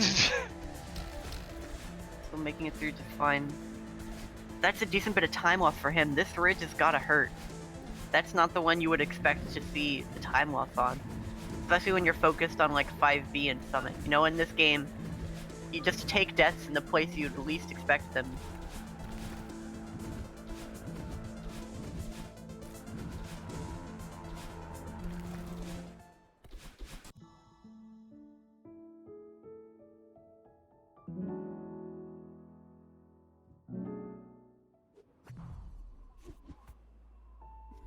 Okay, yeah, so Msushi had that one death in Chapter 4. And now we are both on to 5A.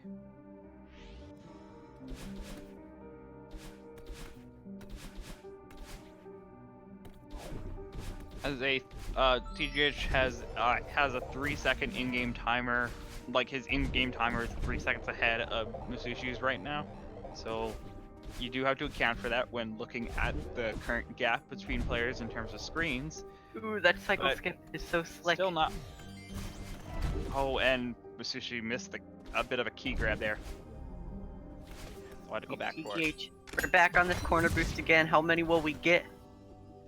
Get Yeet. that yeet. Can we get the double this time? Please. Yeet! Yeet! Alright, there we go. We finally got the double. I'm satisfied. I got to say it twice. Pretty much once you get that corner boost into the screen transition, it's guaranteed, so that's why I said it pretty early. Getting that cycle skip again. Hopefully Msushi can get it this time. Looking to get it. He's in that faster cycle. Gets it. Well done. Good time grabbing this tape for each of them. You just have to see how 5B goes. Remember, this level's been really rough so far this race, actually. I don't know if we've seen like a really, really good 5B yet. We'll have to see. And I do expect Msushi to be hyper focused almost at this point right now of trying to get there, because as we said, Msushi was like, I am gonna concentrate on 5B. I'm gonna make sure that I am not dying as often, because he was like, this is the spot where I can gain those seconds that I had. Here comes the difference. drops. TGH hasn't got it first try this whole race, this whole set. Msushi coming up on it now. Let's see if he can get it first try. There he Gets goes. it! That's been his opportunity for both of these past two races to bring back the lead. Now he just completely has it. Oh, and TJH just missed it on the second try. So now we're on a third try here. This is giving Msushi quite a lead now. That's an incredible time loss. Like, it's really a lot. This is his time to capitalize off of this. He's got to get this good 5B he was looking for. Third try TJH has now gotten it on the third try, yeah. This is the biggest lead Msushi's had so far. Let's see if he can hold on to this.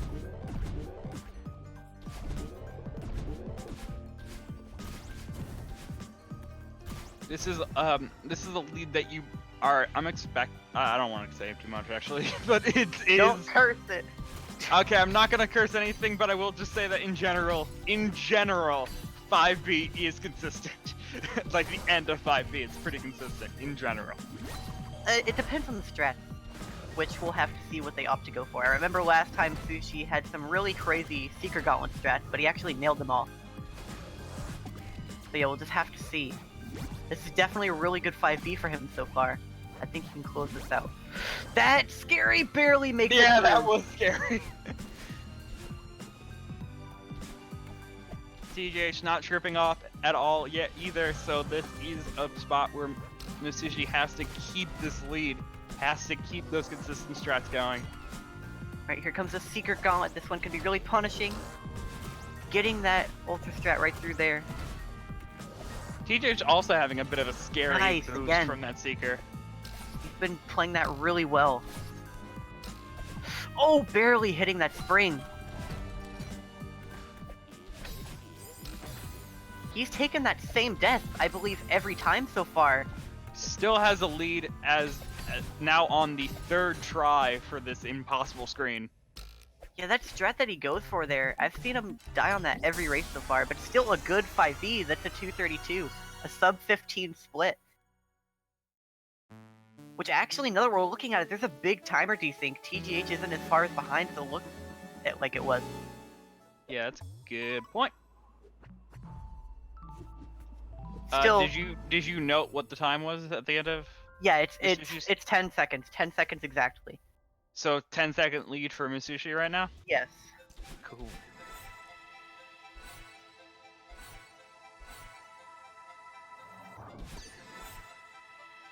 You sure about that? Yeah. Was that just based on ILs, or were you looking at the full? It was file time. He got a 14:58 file time. Okay. Missing leg skip. That's a couple seconds there. There it is on the second try. GH getting it first try. pulling back a little bit. It's so hard to hold on during this late game. Some really hard screens in this game, especially towards the end. Yeah, and these last 2 chapters are just so long. It makes up nearly half of the whole run at this point. Like, you get through the first 5, you're only almost 15 minutes in. You're on a really good pace. You still have the other 2.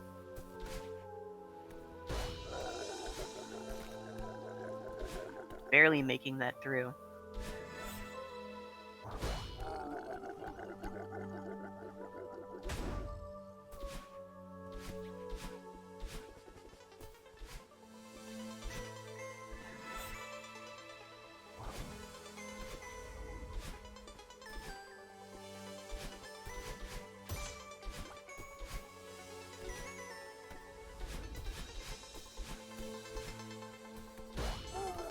Okay, players moving through the final parts of Reflection as we are gonna head towards just little, like, more forks in the road, really. Both these players have been going the top route at this point, but a lot of the players go for a bottom route after this screen right here. There's a little crossroads here.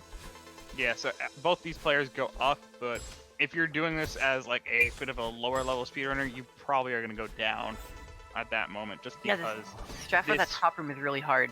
The strat for the top room is really hard, and it also is fractions of a second difference between the 2 screens. Yeah, it's like half a second, about. But it's an optimization that's good to go for. Oh! At it. Missing the feather there, he missed that diagonal. Yeah, just going straight up.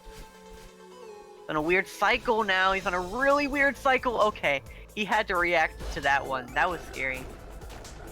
Benefits of using analog during that moment. Because you aren't slowed down, you do have, and also you just have better control of the feather in general. So you're able to react a bit better than with D-pad, I would say. The whole degrees slowdown thing, yeah. Yeah, that's gonna help Sushi a little bit, putting the lead back a little bit more for him. Is he gonna hold on to this during the fight? This is looking promising. Getting that full boost. Oh, he has to retry. He got stuck in the floor. He got stuck inside the floor. That's the thing that can happen. Troy was talking about that earlier. How the game wants to freeze you, but you have so much speed. If you fall into that spike pit, it's something we abused during the run, where when you skip a cutscene, it tries to put you in one specific spot. And it only changes like where you are to the left and right, but your height stays the same. So like, you can skip a cutscene, and if you're in that spike pit, then you end up being too low and spawning in the floor. And if you react to it quickly, you can retry and be fine, but it's still a scary thing to have to react to. It also looks funny. And it also can cause a crash. You do not want to die during a cutscene. It doesn't cause a crash in the current version, but it can cause crashes It used to. Yeah, it used to cause crashes, and it does cause crashes still, I believe, on some console releases, as they are not on the same patch yet. So yeah, do not try to die mid-cutscene, as you can do it thanks to the battle line boost being used so fast that you're still moving during that cutscene.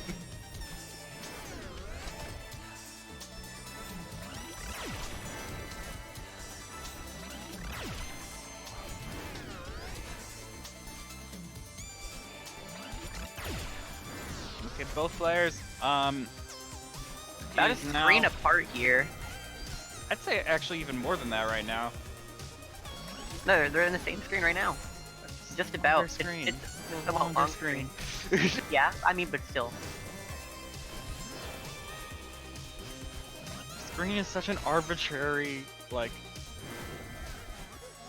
length of time. A couple seconds. Like maybe 5. Yeah.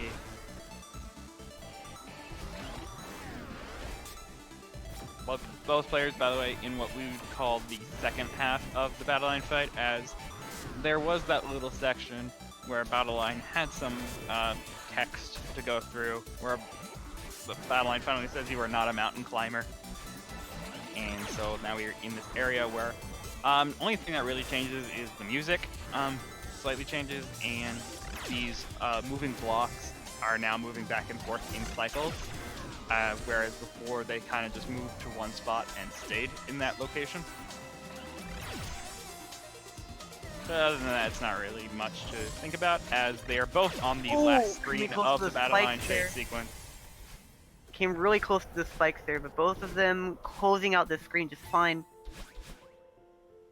And Msushi should be entering Summit with a slight lead. This is looking promising for him if he can close this out. Like I said, it's about 5 seconds, maybe slightly less. And we'll be able to tell right now, especially because we are ending that chapter, we will be able to see the file timers stop at the right times. So as a 2054 to a 2057, that is a 3-second difference between these two players.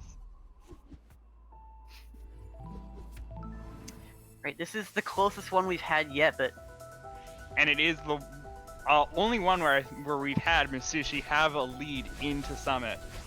So this is really good for him. Of course, that's not information known to him, but once again, he is on PB pace even more so than in the last run. Yeah, even though you do not have the information of the other player, you do have the information of how well you're doing in your own run. So, you know, how many deaths you're getting and how far, and of course you're probably running against your own splits, which is how speedrunners generally like go through each thing, like where they are at this time in their run. That's a costly death, he's behind! That's not what I've seen yet. So that's a new one. He's all that behind now. information can give you some clues as to how well you are doing in your current run. That one really sucks.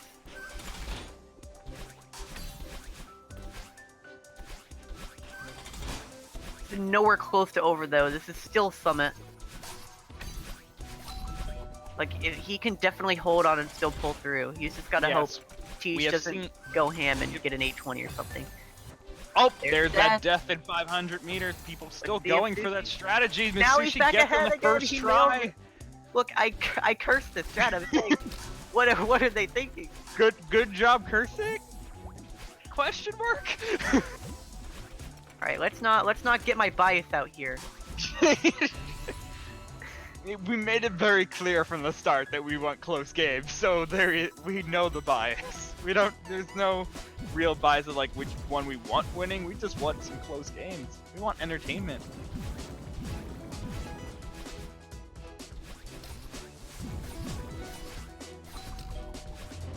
And of course, I'm sure Msushi is feeling it. As I said, he does have that info of his splits to know how well he is doing right now.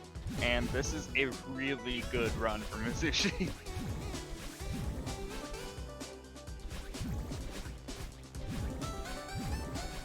Nailing those dream hypers. He's got 2 rooms left. They're right next to each other now. We are synced. We're actually synced in 1,000 meters. Look at this! Yes! Yes, it's what you love to see. Oh man. Like we said, getting synced this far into the game is pretty much unheard of.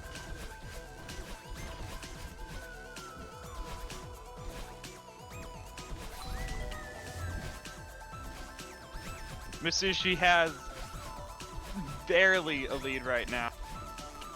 And TGH takes it back from with fractions of seconds again. Yet again, I don't even want to think about leads. Like, they're just on the same screen right now. Yeah. When it's this close, you can't pay too much attention to it. But just keep in mind, TGH is in-game timer is about a second ahead. So they're basically, even though TGH looks to be ahead, they're about even right now. And it'll be that way. Like, TGH's timer will be a second ahead until the game finishes, of course. So you've just got to keep that in mind as we progress. Yeah, they're basically even right now. Yeah, no, they're actually even. Completely tied.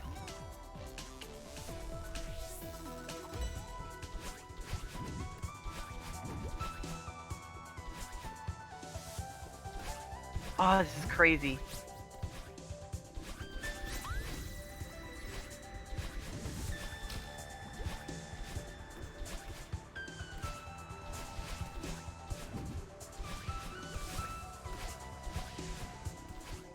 Nice, getting through that snowball screen. Auto score skip from each. This is so scary to watch. What do I say?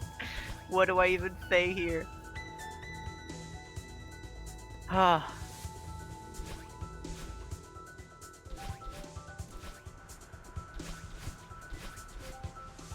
I am nervous for them.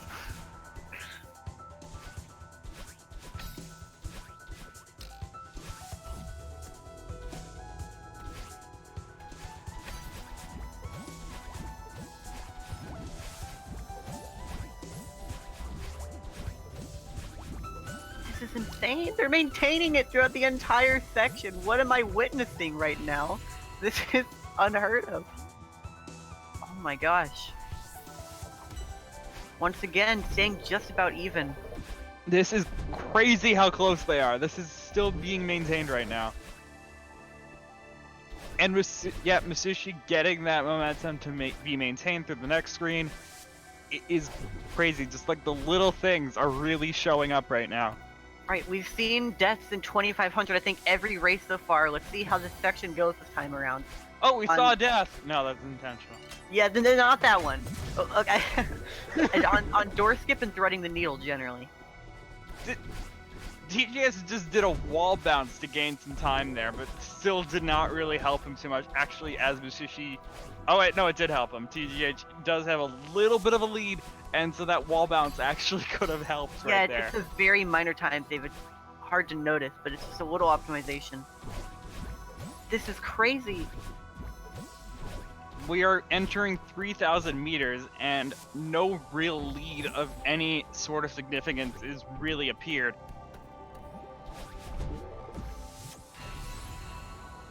TGH is like half a second ahead. Half a second. This is crazy, and 3,000 meters has those giant places. It can happen, especially in the teens. I will once we enter that upward wind, is the parts where the flags get so long, and that is really when you want to look at to see if players do get a death or do mess up something. You are being punished so much more than in any other section in Summit. Oh, that's a little bit of time loss. He's fumbling getting that flag. Gonna need a death of some sort, which we've been seeing them these races deaths in 3000. It's a really punishing section. Gonna have to hope for one. Once we get to the teens, we just hit flag number 20. Number 19 is the first flag with the upward wind. So this is where the sections start, where they get much longer. 19 through 15 aren't really particularly long. We're on 17 now specifically, and that one can be kind of hazardous. Not 16, not so much. 15, now on 14. 14 and 13 are really where it matters. We saw death here last race. You can tell TGH took that jump a lot slower that time around. Alright, flag 13. TGH with the 3-second or so lead. That little fumble getting to the flag hurt Sushi a little bit. Flag 12, keep in mind that both these players are going to probably going to skip. Are both skipping flag number 10 right now, so they would go back to 11. So keep that in mind. We are on flag 9 now for TGH. Skipping flag 8. Taking a death! Taking a death! Got the flag 9. Oh, no! Sushi too! Sushi got the death! Oh, Sushi's second death! Still opting to go for the strat. That could have been it. He had it right there. Flag 9. He had the opportunity to pull ahead, but he takes the same death. It's still super close. A flag apart right now, as 6 is a bit of a longer flag. Flag number 4 for TGH right now. It may be hard to pull back at this point. That was a substantial time loss. There is a lot of hazardous sections going on in these final 5 flags. There is no wind in the way, but there is still a lot of spikes. Yeah, these last flags are consistent. It's going to be hard to pull ahead here. TGH may just have this 3-0 in the bag. On the final flag. Pulling off some riskier stuff, still going through it. This is still a really good time for Msushi. So but TGH is getting that 29-25. This is going to be a PB from him. It's going to be a PB for Msushi. This is 4th place, 29-37. 29:38 actually. I saw. My mistake. But yeah, that's still a 29-3x from Msushi. That's still And that is something a that he 10 really second wanted. difference. A 10-second difference between these two players. Really good fight for Msushi. I know that's still something that he really wanted to do this race, even if he couldn't pull it out at the very end. That was so sad, but like, man, that hopefully that's still satisfying for him. That's a good PB to have. That was crazy to see. We will be having both players in here, and of course Msushi in here after getting that PB will probably be very hyped right now. So I'm expecting a very energetic Msushi entering this call. Maybe bittersweet, but we'll see. Who knows? Yeah, we'll Yeah. get them in a minute.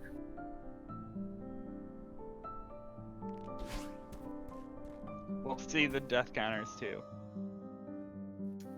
Yo, TGH, congrats on the win. Hey, thank you. Thanks, guys. And that's the whole tournament too. So yeah.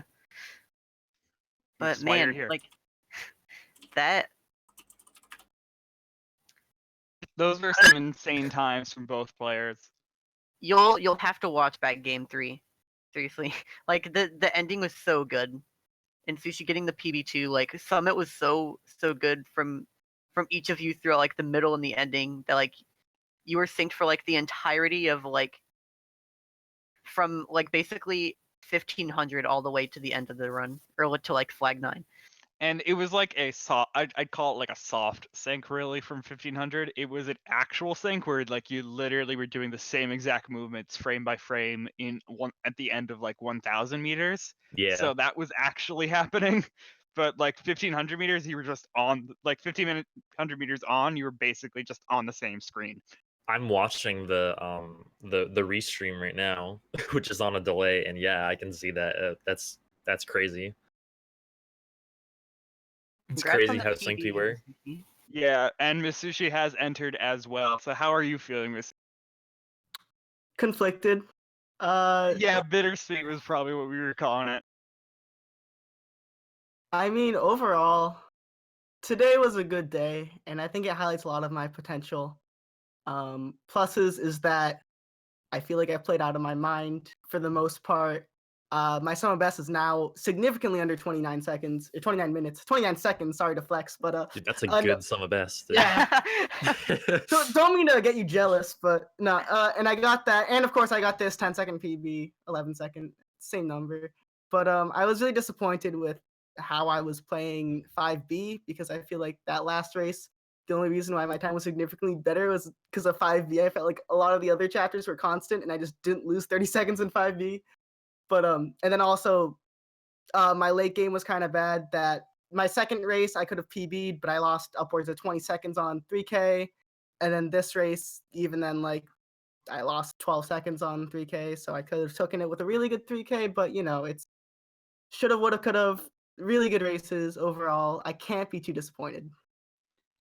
Just how large of a new PB was that? 11 seconds. That is a pretty large improvement, right? Absolutely. Yeah, I mean, especially at this level, improvement doesn't come that quickly. But especially saying, my other PB was over 3 weeks ago, and since then, 5B's now a thing. And my ILs and my summer best have gone down significantly. So for me, I'm still very hungry, but for sure, there's no reason to downplay the fact that I played very well today, and that PB is definitely like something I should be proud of.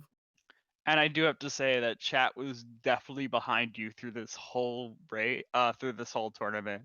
Well, not tournament, like through this whole like these 3 races that have happened today. Yeah, Chad is freaking out at flag 9. Yeah, they were definitely rooting for you. Yeah, it's nice to have an underdog story. Sometimes you got to put the dog down, though. It was good that you delivered a really good match. It was really entertaining to watch. You kind of always, I don't know, I never expect a really good match, but it always just happens. So like, because the last semifinals matches were really good too. I was hoping this would deliver, and it definitely did. So thanks to both you guys for the effort you've put in. It was really entertaining to watch. Yeah, that was a great tournament. No problem. Yeah, Absolutely, GG's. yeah. Thank you, the commentators as well, Flairbear and Troy, and also everybody who ever commentated in this tournament. Like, you guys are awesome. Thanks to GSA for putting this on. You know, it's really nice to see speedrunning taking the next step, and I'm sure most of you know what I mean. And GSA is doing a really good job of that. So thank you guys very much for making this possible. Yeah, it was a lot of fun to commentate. This was a very hype match to have between the two of you, and we are not done with having hype matches. There is another grand final that is going to be happening on Speedrun SM64, and that is happening in about an hour and a half. That is a non-stop 70-star tournament that is happening, grand final. So that is definitely something to keep your eye out for, and to potentially, if you saw this speed running and loved how close it can be, loved to see the speed between these two players, the skill of the two players that are playing, that you definitely do want to head over to that other channel and see that going on. It's still promoted by GSA, still us, just on a different channel.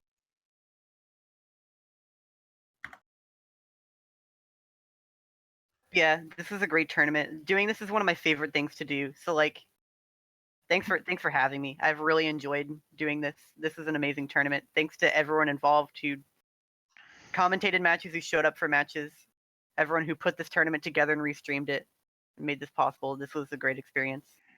And Yeah. yet, this is only the beginning. This is the first Celeste tournament for GSA. We're still very early on in Celeste, but we have a couple of other. I don't represent GSA staff, but there are a couple of other tournaments going on. You should definitely follow this channel, because if you care about speedrunning, there's a lot of stuff going on. If you liked today, I'm sure.